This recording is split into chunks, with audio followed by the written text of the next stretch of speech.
Hello అండి. అందరూ ఎలా ఉన్నారు? అందరూ బాగుండాలని నేను మనస్ఫూర్తిగా కోరుకుంటున్నాను. పచ్చికారం నా స్టైల్‌లో ఎలా చేయాలో చూసేద్దాము. దానికి కావాల్సిన పదార్థాలు చూద్దామండి. టమాటాలు 4 భాగాలుగా కట్ చేసుకోండి. ఇంకా పచ్చిమిర్చిని 2 భాగాలుగా కట్ చేయండి. తర్వాత ఎల్లిపాయలు ఒక 4, 5 వేయండి. చింతపండు వేయండి. కరివేపాకు వేయండి.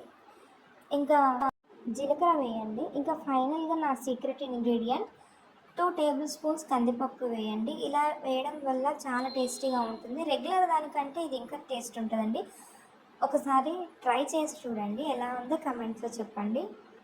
కొంచెం నూనె పోసుకొని ఇలా మూత పెట్టుకొని ఉడికించుకోండి. మధ్య మధ్యలో కదిలిపుతూ ఉండాలి, లేకపోతే అడుగంటుతుంది. స్టవ్ ఆఫ్ చేసే ముందు కొంచెం పసుపు, కొంచెం ఉప్పు వేయండి. ఇలా వేయడం వల్ల పచ్చి వాసన పోతుందండి పసుపుకి. ఉప్పు కూడా ఈజీగా మెల్ట్ అవుతుంది. చల్లారిన తర్వాత మిక్సీ గిన్నెలోకి వేసుకోండి అదంతా. మరీ మెత్తగా కాకుండా ఈ విధంగా పేస్ట్ చేసుకోండి.